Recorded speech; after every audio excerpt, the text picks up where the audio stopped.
Balik lagi guys, gue sekarang lagi ada di perkebunan kurma. Ini nggak tahu nih tapi nama perkebunan kurmanya apa. Yang jelas nggak jauh dari Masjid Kuba. Nih, bersama rombongan yang lain. Sekarang kita masuk.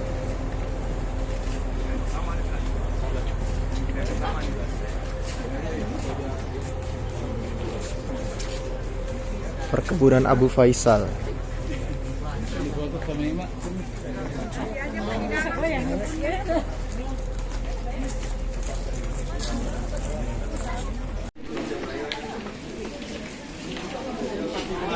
Oh, dalamnya kayak swalayan gini ternyata.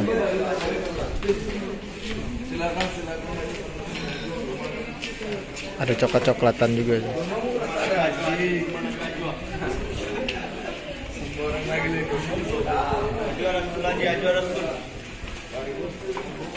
Ada banyak kurma sini.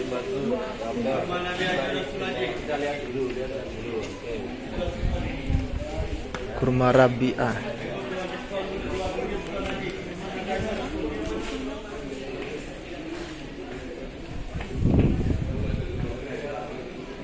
Safawi, Safa.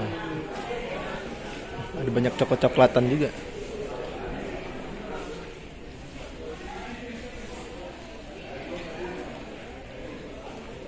Ada banyak cindera mata di sini guys, ada tasbih, ada gantungan kunci.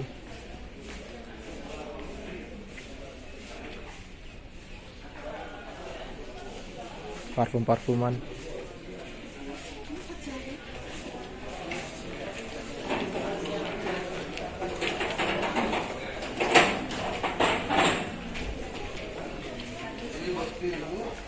Coklatan. Ada coklat-coklat bu dicampur-campur Coklatnya dicampur 2 kilo 80 real. Berarti sekilonya 40 real.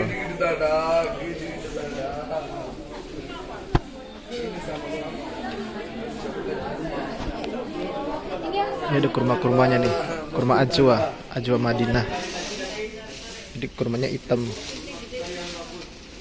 Kurma Nabi biasanya disebutnya nih.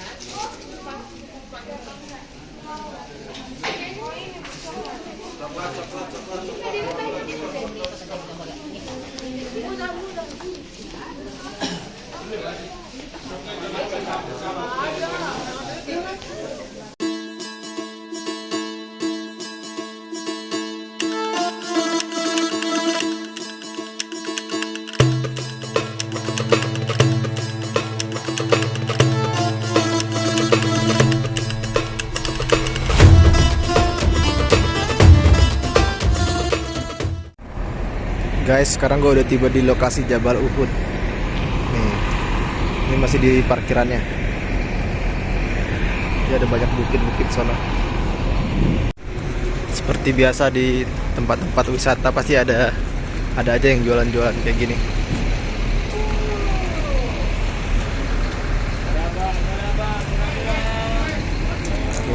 Kurmahan banyak banget.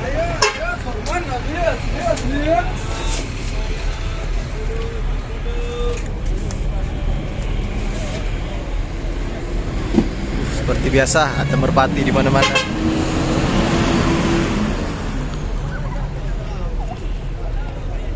Jabal Uhud. Tuh nanti kita bakal naik ke situ, ada kayak orang-orang naik. Itu Jabal apa sebutannya? Jabal kecil kalau nggak salah.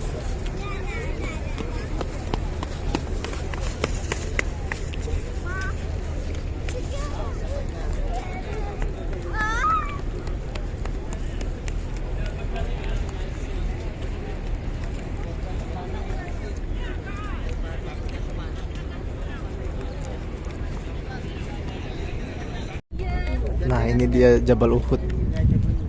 Kalau bahasa Indonesia itu Gunung Uhud.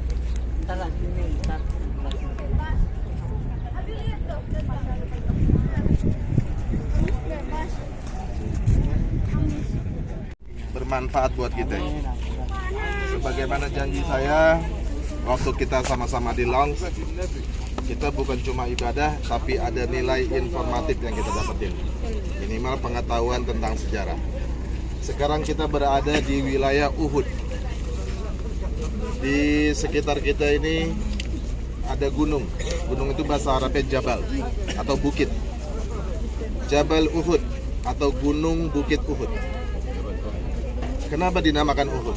Ada yang tahu arti Uhud? Uhud itu asalnya dari kata-kata ahad. Apa arti ahad? Wah, ini dia.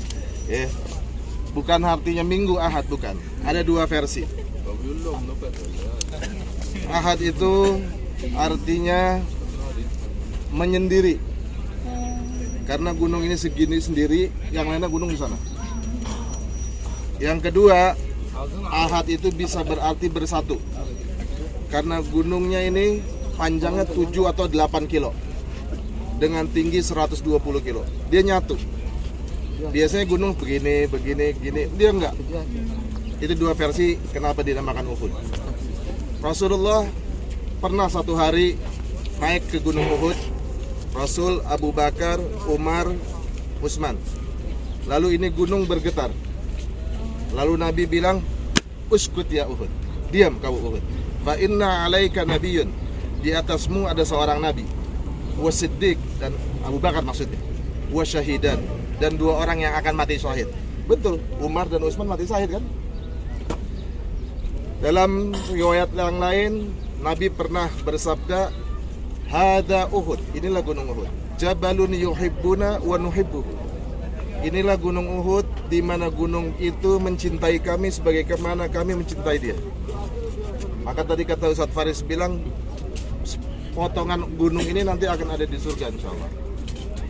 Nah Bapak Ibu, tahun 3 Hijriah, tepatnya 1 tahun seminggu setelah perang Badar.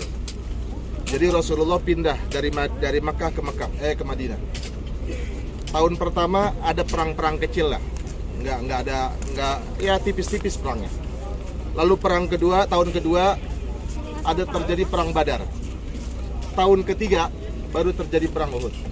Kenapa terjadi perang Uhud?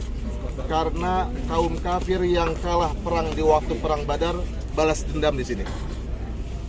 Saat itu pasukan kafir dipimpin oleh Abu Sufyan bin Harb dengan pasukan total hampir 3.000 orang. Jalan dari Makkah kemari. Sementara pasukan muslim awalnya berjumlah 1.000 orang. Tapi di pertengahan jalan yang 300 keluar. Mereka orang-orang munafik di bawah pimpinan Abdullah bin Ubay bin Salul.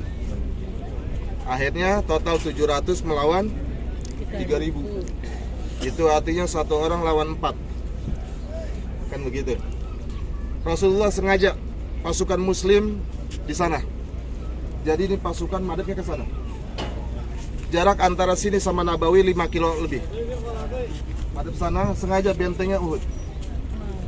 Supaya musuh nggak nyerang lewat belakang. Lalu terjadilah pertempuran di sekitar ini. Sebelum pertempuran dimulai, kita lihat gunung kecil itu yang banyak orang naik. Ya. Itu dulu namanya bukit atau Jabal Ainain. Lalu Rasulullah menempatkan 50 sahabat di bawah pimpinan Abdullah bin Jubair, seorang pemanah ulung. Abdullah naik ke atas dengan 49 orang. Abdullah bilang, "Wahai sahabat-sahabatku, Rasulullah memerintahkan kita untuk diam di situ." Rasulullah bilang, "Kalian tinggal di sana di atas. Kalian jangan turun. Kami menang atau kalah jangan turun. Bahkan kami dipatok burung jangan turun." Akhirnya 50 orang naik. Singkat cerita terjadi pertempuran. Kaum muslimin 700, kaum kafir 3.000. Biasa. Zaman dulu perang itu 1 lawan 1 dulu. Ini 3 orang, ini 3 orang. Baru setelah itu kayak orang tawuran. Nggak kayak sekarang, nggak kayak orang tawuran. Nah, nggak berapa lama pasukan kafir kalah. Kabur ke arah sana. Banyak ninggalin benda-benda berharga, macam tombak, pedang, pelana, dan lain sebagainya.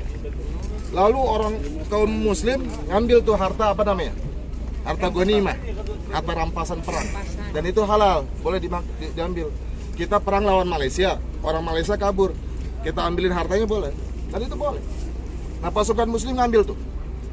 Yang di atas gunung ikut turun. Padahal pesan Nabi apa? Jangan turun.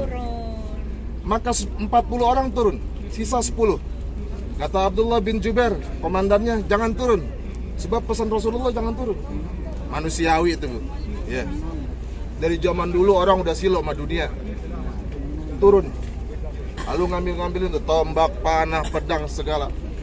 Saat itu ada seorang jagoan kafir namanya Khalid bin Walid.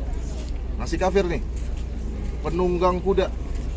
Dalam cerita Khalid bin Walid ini mengikuti ratusan perang dan satu pun gak pernah kalah. Hebat. Bahkan Khalid bercita-cita mati di medan perang. Tapi Allah punya kuasa. Khalid meninggal di atas kasur dalam kondisi sakit. Ketika jenazahnya dimandiin, itu badannya udah banyak coret-coretan